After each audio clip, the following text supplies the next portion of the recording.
examples. Number 1 says, do two intersecting lines determine a plane? So think back to our postulates and theorems. If we have two intersecting lines, I'll call this line AB, and that is intersecting with line DE. We'll call their intersection F. Does this determine a plane? The answer is yes. And that is based off of our theorem that says if two lines intersect, then exactly one plane contains the lines.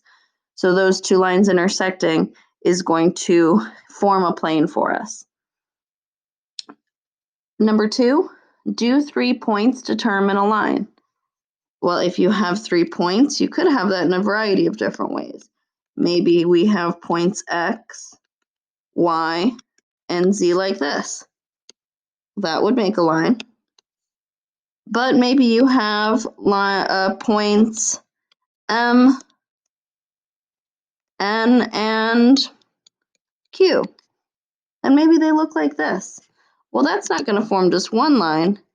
That's actually going to form several lines through M and N, through M and Q, and through N and Q.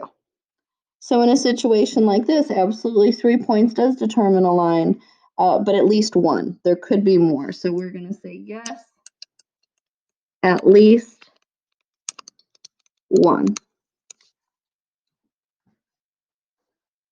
And then do 3 points determine a plane? Well, that's not very specific. What kind of 3 points, right? So we're going to say no, because not just any 3 points, they have to be non-collinear. So we're going to say no, because the 3 points must be non-collinear. Number 4, state a postulate or part of a postulate that justifies your answer to each question. And we're going based off of our diagram to the right here, which I got from our textbook. So for these, we want to actually answer the question and then write the postulate that justifies it. So first, name 2 points that determine line L. Here is line L right here. I see 2 points on it, points C and A. So we're going to answer our first question. That's C and A. Those are the 2 points. And then the theorem or postulate that lets us say that, it's actually going to be the second postulate on our list. And that says through any 2 points, there is exactly one line. So having those 2 points, C and A, determined that line L would have to be there. Part B. Name 3 points that determine plane M. Well, plane M actually has 4 different points on it that could work. You could pick any of those. You could pick 3, you could pick all 4. So choose which ones you like, but any of those, any combination of 3 or more of those could work. I'm going to just list all 3. So that's going to be points C, A, B, and D. And the reason that works is because all 4 of these are non-collinear. So this is actually our theorem. It's the third one in our, this is a postulate. It's the third one in our postulate list that says through any 3 non-collinear points, there exists exactly one plane. Part C, name the intersection of planes M and N. So if my 2 planes intersect, they're going to intersect to form a line. And that line would be line AB right here.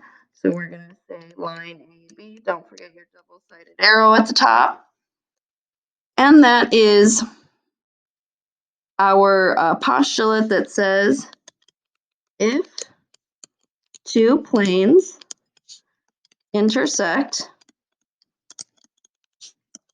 then their intersection is a line.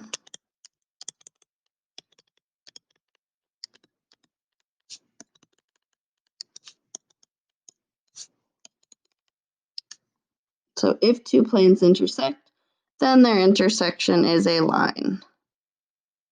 And then part D, does line AD lie in plane M?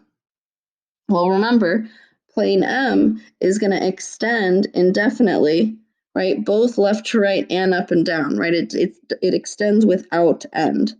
So it looks like line AB is kind of sticking out at the ends, but you have to visualize that your plane also continues. So part D, does line AD lie in plane M?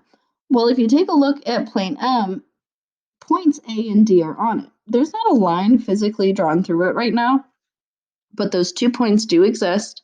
They do exist in plane M, and if you have 2 points, you're going to have a line that could go through them, even if it's not drawn.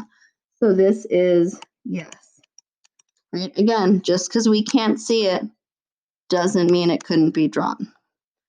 So yes, and that is because if 2 points are on a plane,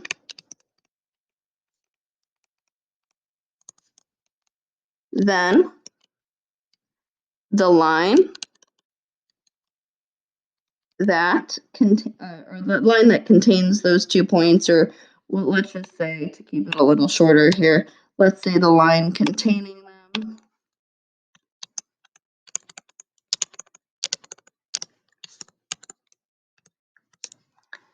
is in that plane.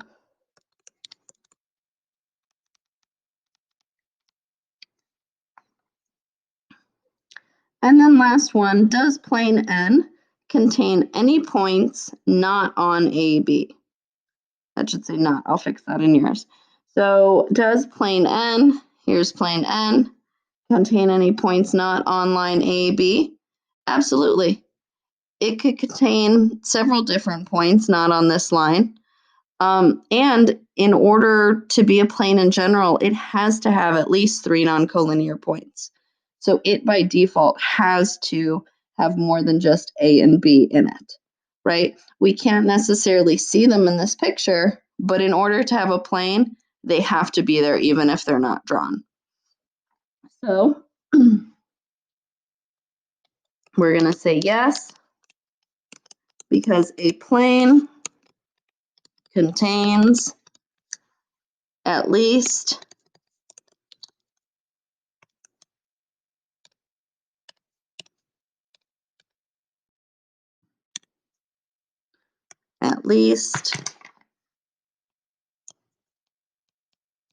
three non-collinear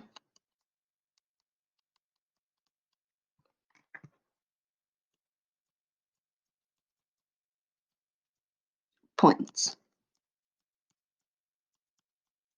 Sorry, had to switch styluses.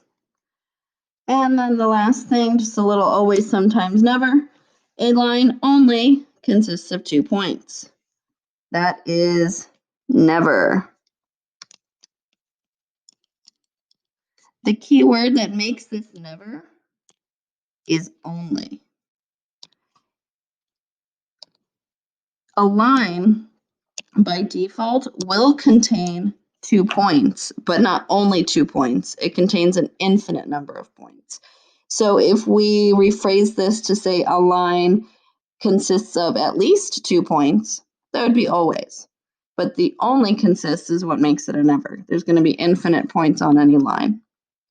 A plane consists of exactly 3 non-collinear points. This is also never. My issue with this is the word exactly. It is true a plane is always going to contain 3 non-collinear points, but it's at least 3 non-collinear points, not exactly. So if we rephrase this to a plane consists of at least 3 non-collinear points, that is always, but a plane consists of exactly, that's never. There is an infinite number of points on any given plane. And then part C, if 2 lines intersect, then they lie on the same plane. We've done this several times today. That is always. If you have 2 lines intersecting, could look something like this. Then these 2 lines are always going to be on the same plane. Okay. And let me know if you guys have any questions. This is the last section for chapter 1, which means next week we're going to be reviewing and having a test.